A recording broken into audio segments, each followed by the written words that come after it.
nuts. Hey guys, welcome to our podcast. We're here with Steven and Josh. Mauricio. Hey And guys, blessings. I just want to welcome you guys today to our podcast. But just to get started, this is gonna be more than anything just to talk about like the behind the scenes of our production team, of our media team, like everything that goes on into making things happen here at King Jesus Dallas, and just to kind of talk about how it's been coming up from ground zero, from nothing, and just building from there. So I have with me Steven and Josh.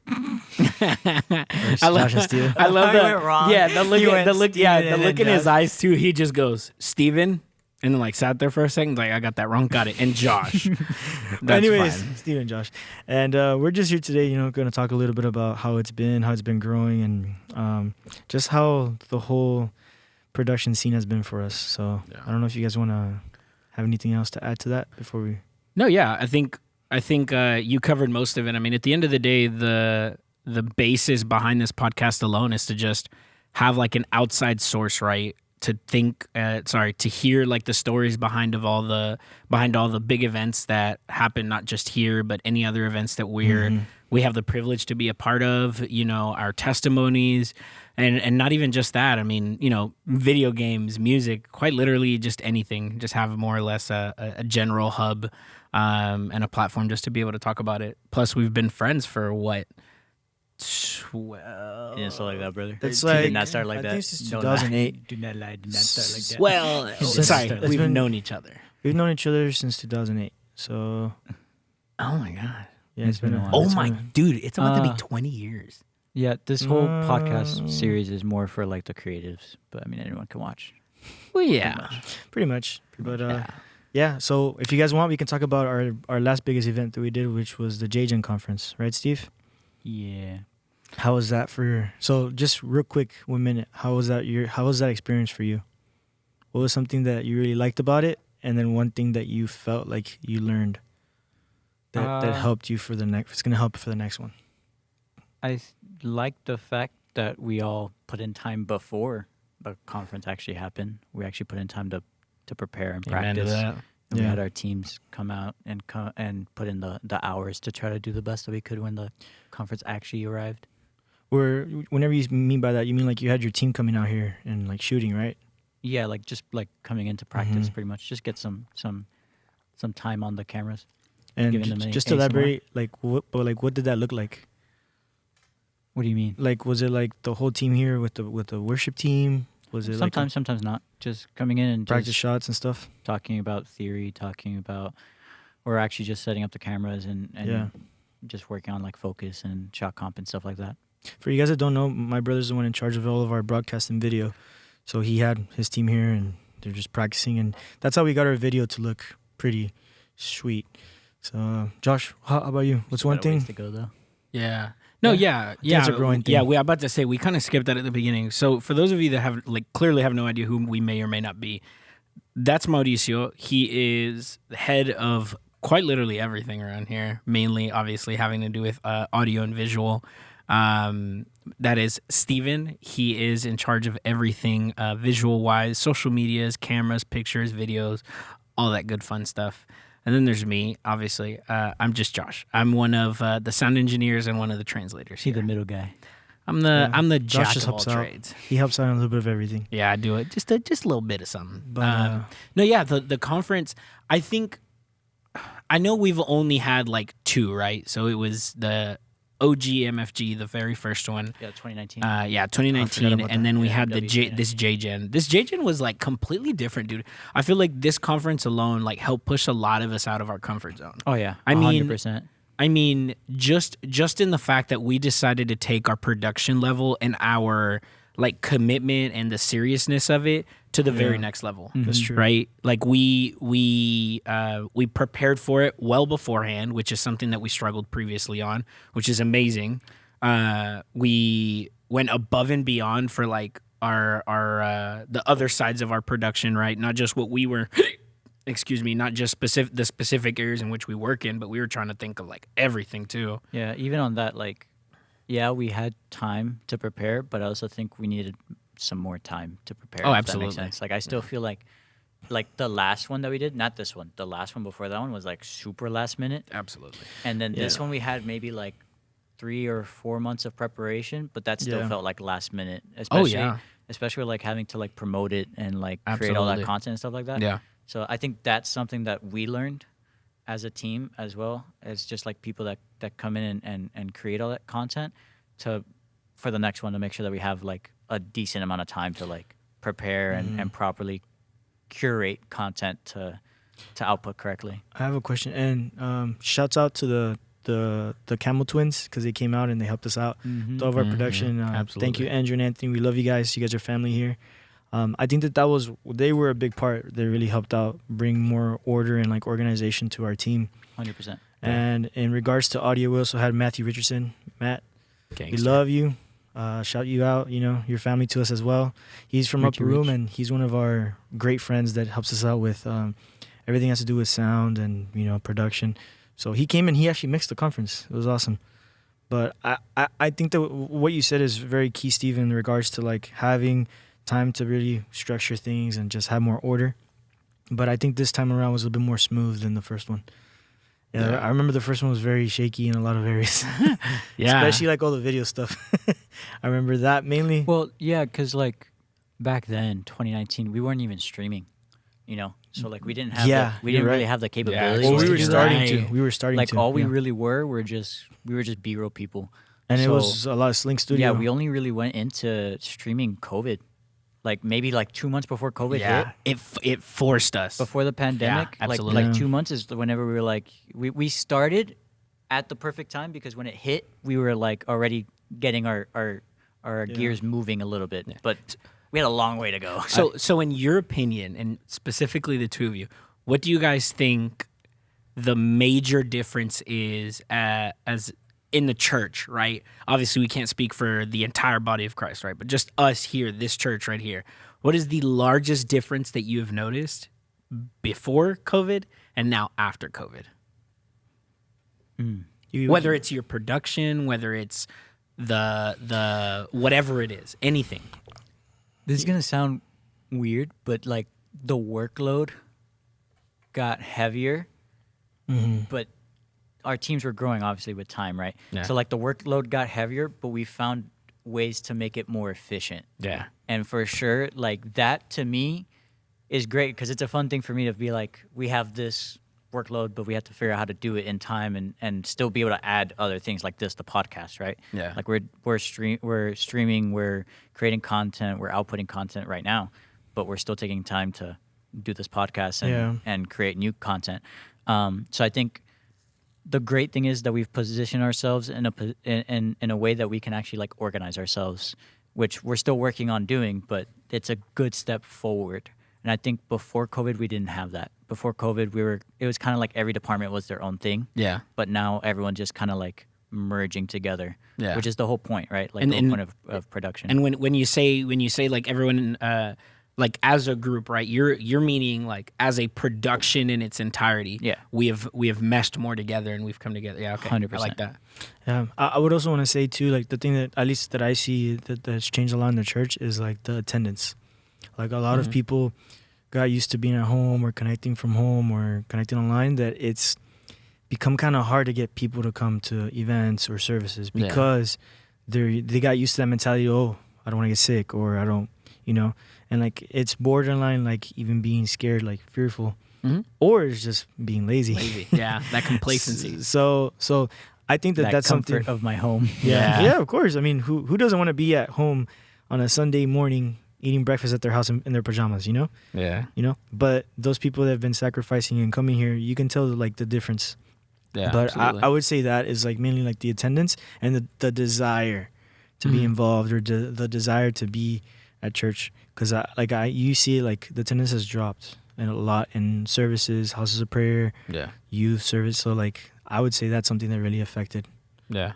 Since COVID. COVID was something that was, and I do want to clarify. I feel like we grew a lot because we had to, like the way you said, but we also grew a lot like quality wise because of still how got a ways much. to go. No, but compared to like 2019 to 2020, No, yeah, absolutely. COVID really made us grow and made us really be like at least bring better quality out. Yeah, something I definitely like. I don't know, Josh. Like for you, right? Because in your position, you guys were doing what, front of house only, 2019. Yeah. Right? Like were you guys even doing monitors back then? We did everything from one console. Yeah. Front of house broadcast and so that monitors. transition for you guys was just as weird as it is for me, right? Because I went from just like getting clips to now we're live. Yeah. And like we're And holding a while. multicam, yeah. And then you guys also stepped into that with the broadcast audio, right? So now like my audio is live. Yeah. It's not just for a catered room, you know, Yeah. and it's going to a live audience in the moment. How is that for you specifically? Because beforehand you guys didn't have anything to do with that, right? Yeah. I think it's kind of the way that I see it is more or less like a double-edged sword, right? Because you sit there and it's just like, good, it's pushing me to be better and do better. But then at the same time, it puts you in a position where it's just kind of like, whether you're ready or not, you gotta jump in there, you know? And the beauty, and I will say this, you know, and the beauty of working with and for Mauricio is just like, this dude's patience is wild, man.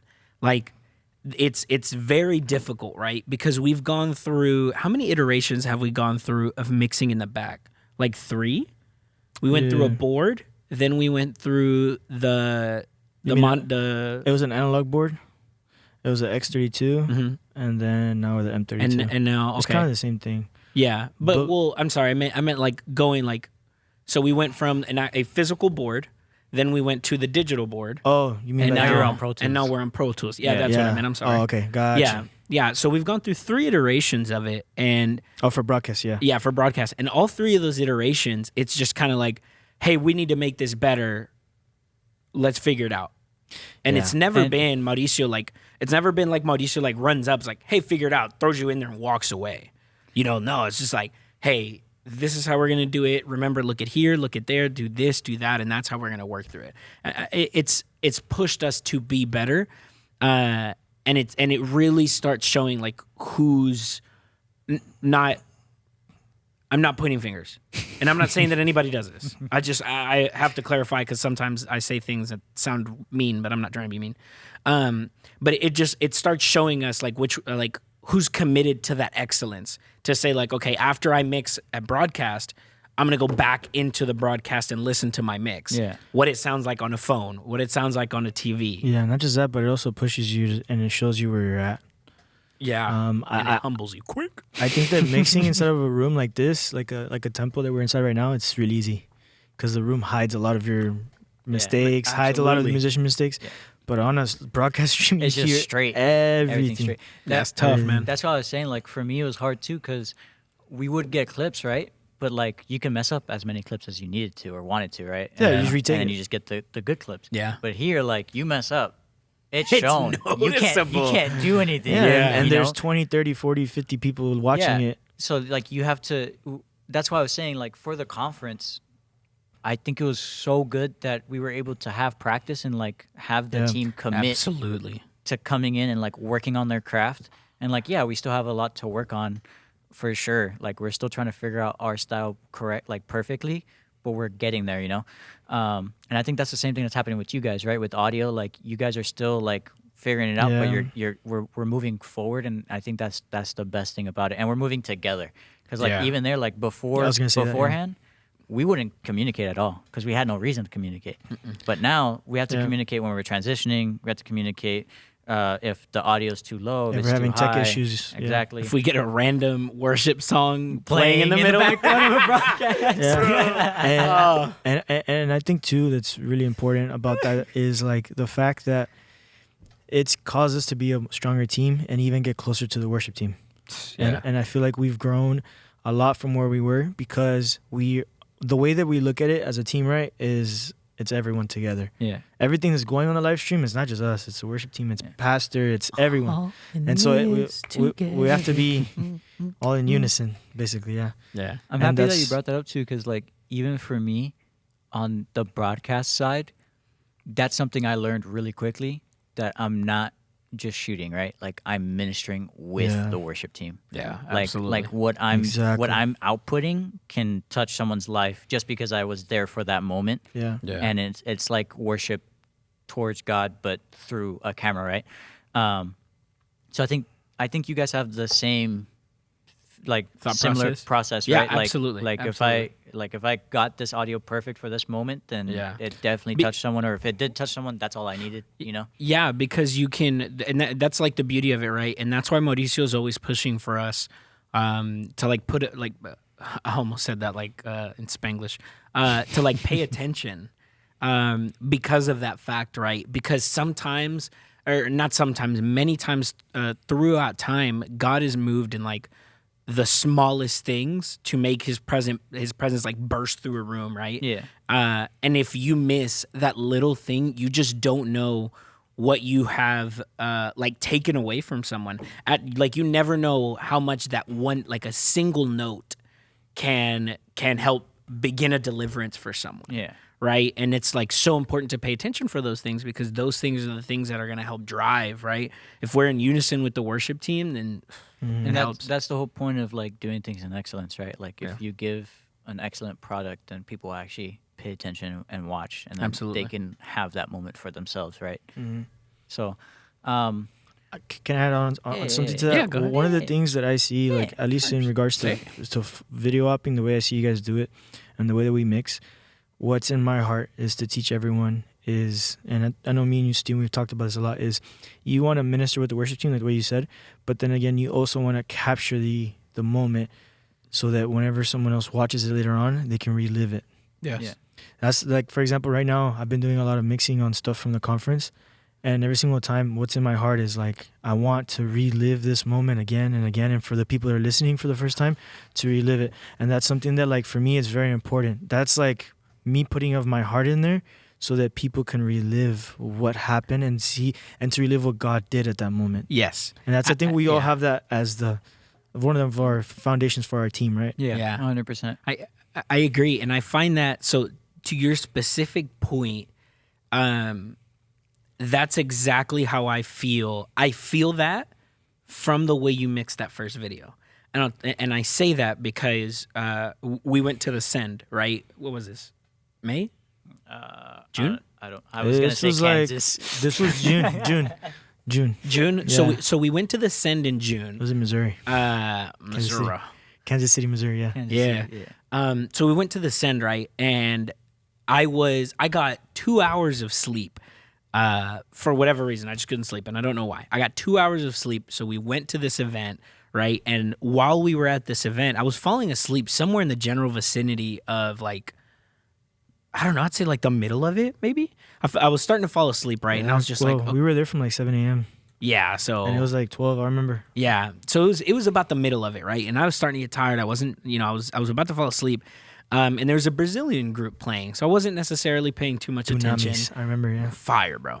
So then I was just like, well, I don't understand him. I'm going to try and sit back in my chair and I'm going to try and take a nap.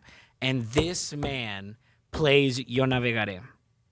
And not only do they play Yo Navegaré, which I've never heard the song at that point in time, but they hit this violin, cello, guitar entrance into the chorus that, one of those times where you like want to jump out of your chair and scream. It was so good, like, oh my gosh, type situation where you're sitting in the pews, pastor says something fire, and you want to say amen type situation, kind of like that.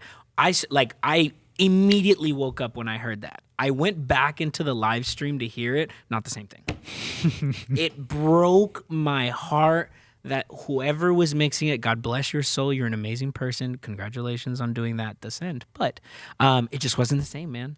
It broke my heart because that moment, like, I don't know what it was about that moment, whether it was musically, spiritually, all of the above. Yeah. It immediately woke me up and it was so good. But I cannot relive that. way? Yeah, I cannot relive it, unfortunately. 100%. Yeah, I feel that. I think that's something that we've definitely learned to appreciate and we think about. And yeah, I think that's great because think about it this way. What about the people that weren't even there? Oh, yes. And they watch? Yeah. But they get to live what we went through, right? They get to experience that, but through that video or through that clip or whatever, Yeah. So I think that's something that, like, not a lot of people think about. Like, it's not just for the people that were there. Like, even for the Absolutely. people outside, like, they need to experience what was going on. Yeah. 100%. And I think that, like, whenever you put your heart into something, you can hear it and you can see it. You get me? And I think that a lot of people that work in production or serve at their church, they don't really see it that way.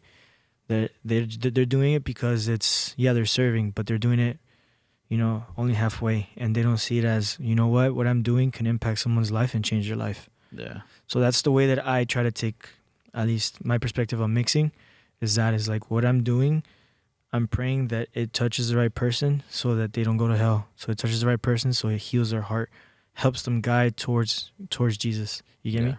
That's because I see what God's doing and I want to translate it as best as I can. Yeah. So that the people listening to it, they can be like, wow, this is God, and it's not me, it's all Jesus. Yeah. And so that's what I think. I thank God because our team, we're all together in that in that sense of that mentality of this is for Jesus. Yeah. And we have that same goal. So, And to kind of piggyback off of that too, man, is if you've noticed, like, to a certain extent, right? Depends on certain ministries, but the creative side of it, those guys and girls are like more or less like the least, like thanked people, right? Even though you shouldn't be doing it for like a thank you or a pat on the back. yeah. But like, you don't go unseen, That's the beauty of it. People get touched by your content. People get touched by the video you put out. People get touched by all of it. But anyways, we're kind of cutting close to our time. Yeah. I mean, we can keep so going. But final. I mean, it's up that's to what you she's guys. doing. She's resetting him so that you get more time. Oh, okay. So That's why. we can do like another 5-10 minutes. That's fine. Yeah. So okay, so we did a whole loop around the world in 20 minutes type situation, but getting back to it, right? So back to the J-Gen conference, right? So yeah, where it all started, right? No, but yeah, I mean, I felt like it really did push us all to our limits too, because they were extremely early days, extremely late nights.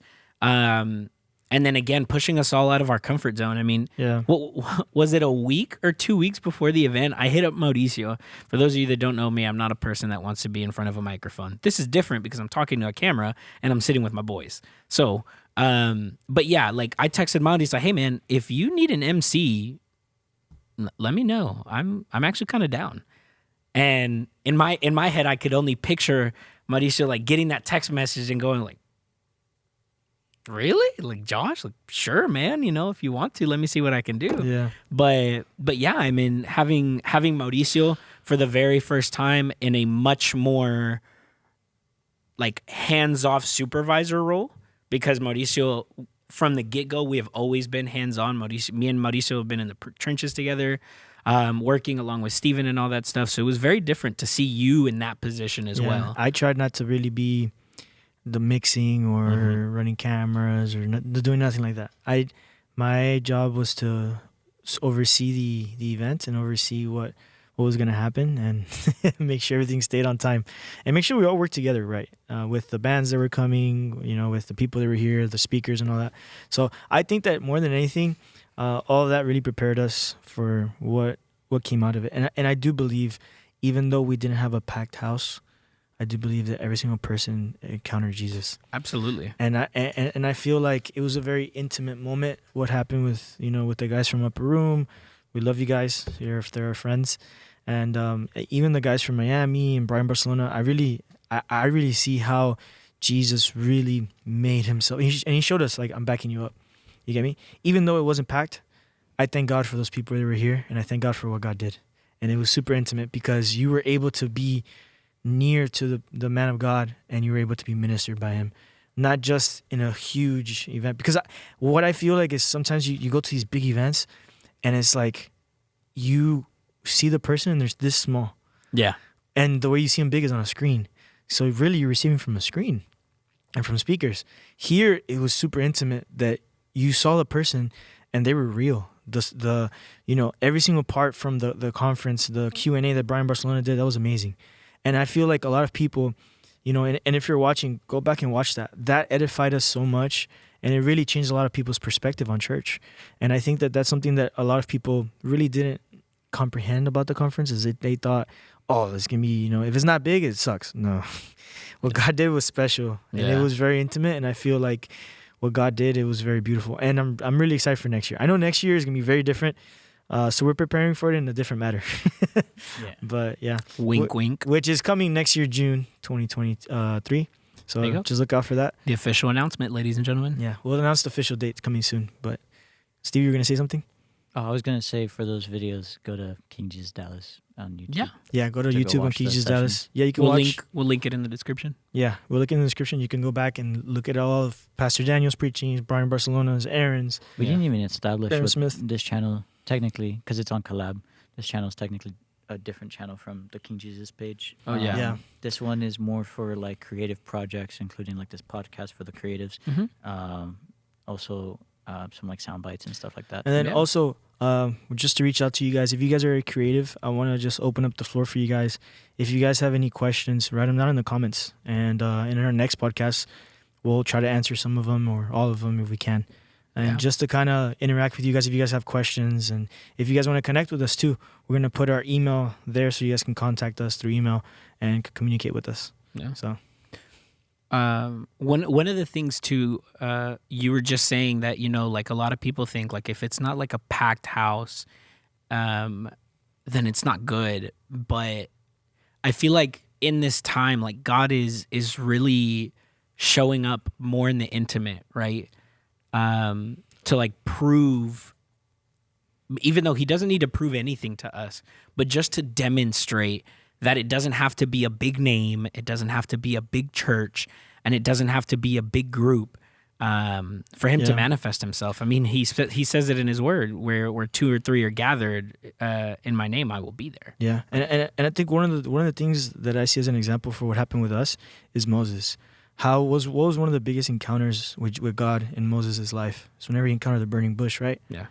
And how did he encounter him? Was he in front of 1 million people? He was by himself. Yeah. And I feel like in intimacy, right, nowadays is when Jesus is talking, God's talking the most, is through those intimate moments. And I feel like the conference was an intimate moment. Even though there was 200-300 people here, it was an intimate moment because it was a moment where it wasn't a lot of people around. Yeah. So that's the way I see it. Now that I'm mixing all this stuff, I'm re-listening to all the preachings and everything. Yeah. In my head, I'm like, wow, like Jesus was there. Absolutely. You know? So Stephen, you were going to say something? Go ahead. I had something completely off topic that I wanted to ask. Okay. But go ahead. So your we'll go top 3 moments of the conference, whether it was hype, presence, whatever it was, top 3 moments. The whole first session is with Upper Room. Well, okay, wait, I should do this in order. Yeah, I'm about to okay, say. Okay, so hold on. Go from low to high. Hold on, So hold 3, on. 2, 1. Not low, but you know. Yeah. Well, I'm saying like low. It's 3, 2, 1. Yeah. Do we count that Sunday as part of the conference or no? No. Because the tunnel was something. The tunnel was If you literally guys don't fire. know, if you guys don't know, go back to our live Okay. stream and watch us Sundays. Absolutely. That was July 10th, July 10th. I think the presence that was here for Pastor Suez's session, the night one, Yeah. I think that is in my 3rd spot, and that whole just like teaching was something. The 2nd spot is definitely when we played. Was it "Where Are the Chains"? Is that the song? That was Friday night. That was that, right? It was that Friday song. night. Yeah, That song was. That was great. That was nice. That was that was great. But number 1 is definitely the first day. Yeah. The whole like UR session, or the Friends from UR session, and Aaron Smith and his wife, just that entire like it set the precedence for the actual conference. For the rest of every other session, like this is the bar. Absolutely. And you got to make it up here. Yeah. You know, so I think that was my number 1 for sure. And I directed that session specifically. Yeah.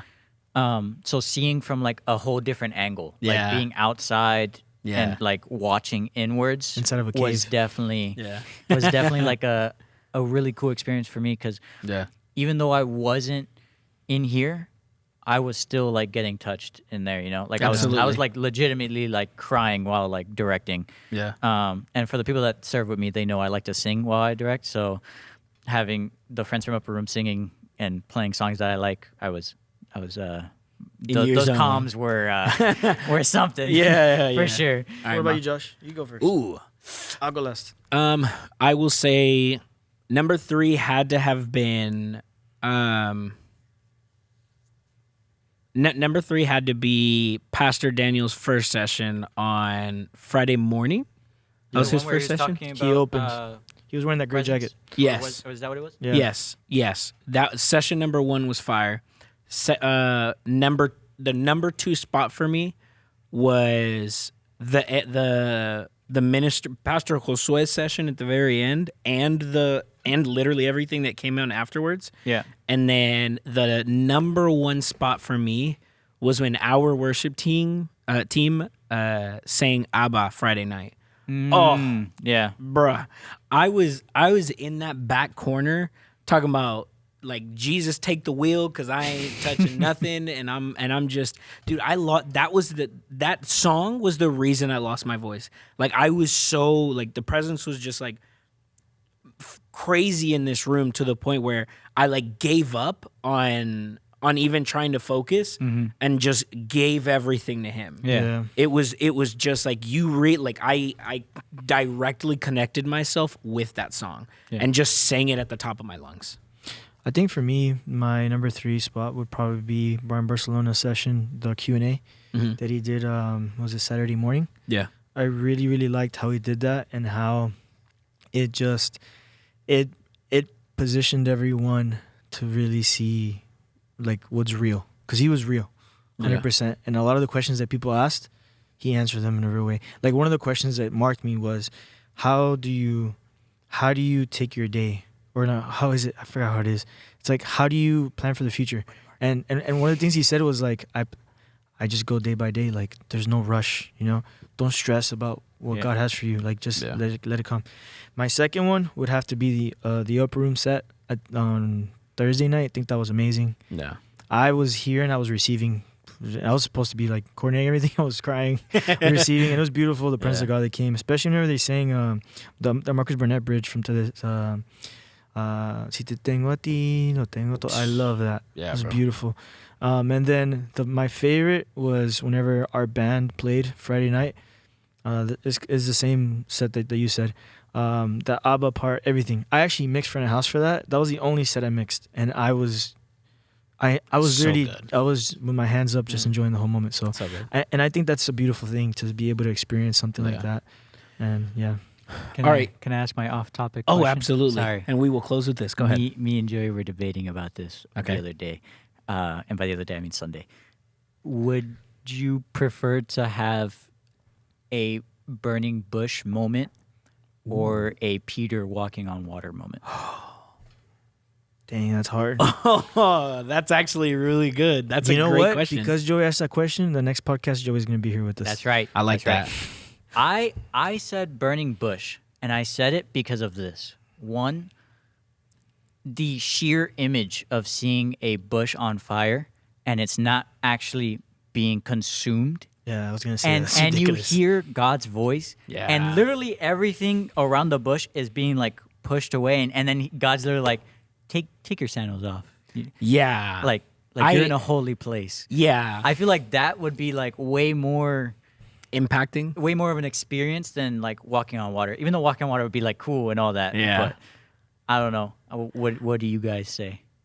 For me, it's a burning bush because I like the way I brought it up earlier. That's the moment where I feel like Moses was really touched. That was a beautiful encounter he had, and I feel like that's something that I'm pretty sure he's probably one of the only humans that's ever lived in all of the time of humanity that has actually experienced that. Yeah. Walking on water would be cool, but I don't know. Yeah. The burning bush is just different. Like it's a good question, but I just feel like the burning bush just wins. Yeah. I don't know about It maybe wins. maybe you choose to walking on water. No, I agree, I mean, like, you're- dude. Like you said, I mean, dude, like you walk up to a burning bush, right? And if you live in like West Texas or something like that, you driving by, you see a burning bush, that's normal, right? Yeah. But nah, the bush is not being consumed, and you just hear God say like, "Hey, take your sandals off. This place is holy, my boy." Yeah. Like, Well, I don't think he said it like that. But And- yeah. Well, and- yeah, you and know that's booming not how he reverb said voice. it, but exactly. you had a lot of low end, Yeah. but had lots of reverb. Yeah. my only memory of that was the Just add movie. Morgan Freeman's voice on it. No, but the movie, the movie The Prince of Egypt. From that moment, whenever he actually that yeah. happens, that's the only memory I can have of Like, it. like yeah. Joey's argument, because he chose walking on water. Joey's argument was you walk on water and you're walking towards Jesus. That's his argument. That was his argument. And I was like, I don't know, bro. Like, Bro, like full yeah. on, like, Yeah, let's feeling be the full honest. experience Yeah. of like the presence filling in that area, that like room. I don't know. And the fact that back then it was a lot easier to believe, right? To believe in Jesus, that Jesus would be able to allow you to walk on that water, right? Because Yeah. there wasn't the distractions that we have today in the culture that we're being forced to think, hey, he's not real. But Yeah. we want to hear your opinion.